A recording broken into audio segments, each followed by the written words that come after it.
Hello everyone. Now I will continue page number 101 question number 2। बरसात न होने पर कौन कौन सी परेशानियां होती हैं। तो आपका राइट आंसर क्या आएगा। बरसात न होने पर जो खेत होते हैं लोगों के, जो फार्मर लोगों के खेत होते हैं वो सूखे पड़ जाते हैं। उनकी जो फसलें होती हैं, जो भी उन्होंने फसल लगाई हुई है, सही बरसात सही समय पर न मिलने के कारण उनकी जो फसलें होती हैं वो भी सूख जाती हैं। इसके अलावा जो नदियों तालाबों का पानी होता है वो भी कम होने लगता है। ठीक है।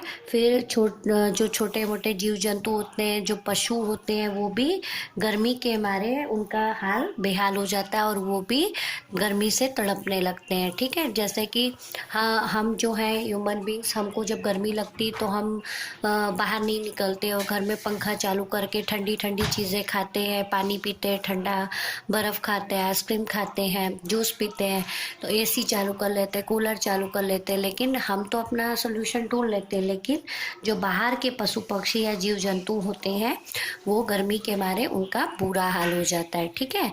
तो ये सिर्फ ओरल डिस्कशन के लिए, इसको आपको कहीं पे भी लिखना नहीं है। थर्ड क्वेश्चन है, बरसात आने पर क्या क्या बरसात आने पर आप क्या क्या करते हैं। तो ये तो बरसात आने पर सब लोग अलग अलग तरह से करते हैं। बरसात आने पर हम गरम गरम भजिए बनाकर खाते हैं। फिर जो आप लोग जैसे होते हैं, तो आप लोग बड़े लोग बारिश जैसे ही आ जाती है तो तुरंत ही बाहर घूमने के लिए, बारिश में भीगने के लिए, बहुत ज़्यादा बारिश होती है तो बारिश देखने के लिए, डैम वगैरह जो भर जाते हैं उसको देखने के लिए हम निकल पड़ते हैं। ठीक है। तो इस तरह बारिश आने पर ये सब चीज़ें करते हैं हम। Now page number 102। ठीक है। पेज नंबर 102 में कुछ करने की बात ये लिखा गया है। चित्र देखकर 5 वाक्य लिखिए। यहाँ पे एक पिक्चर आपको दिख रही है जो बारिश से ही रिलेटेड है, तो उसके बारे में 5 सेंटेंस लिखने हैं जो मैंने यहाँ पे लिखे हैं। फर्स्ट है, राहुल अपने मित्रों के साथ बारिश का आनंद उठा रहा है। आप राहुल की जगह कोई और नाम भी लिख सकते हैं। सीमा और राजू छतरी के नीचे खड़े हैं। ओके। थर्ड, मोर नाच रहा है।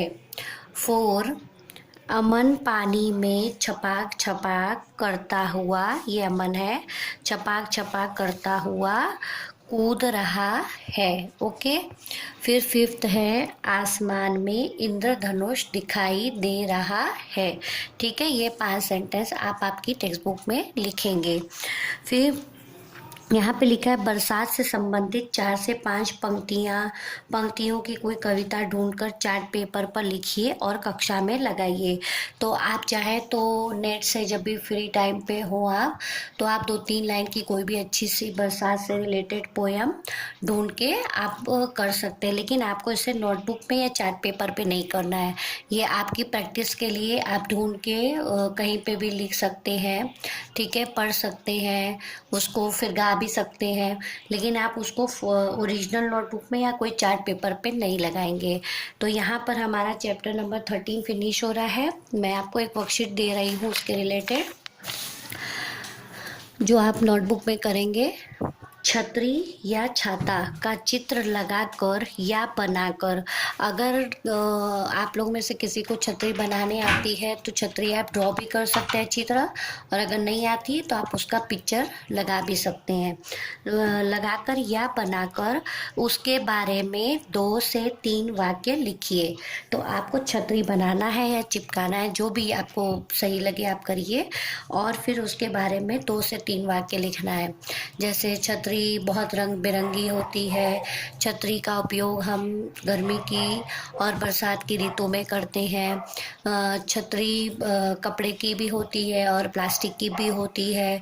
ठीक है। छतरी बरसात में हमारी प्रोटेक्शन करती है, हमें भीगने से बचाती है। तो इस तरह आप 2 से 3 सेंटेंस आपको लिखना है, चाहे आप 2 लिखो चाहे 3 लिखो, एज यू विश। ठीक है। So please complete this worksheet in your notebook. तो ये आपको आपकी नोटबुक में कंप्लीट करना है। ओके। Thank you.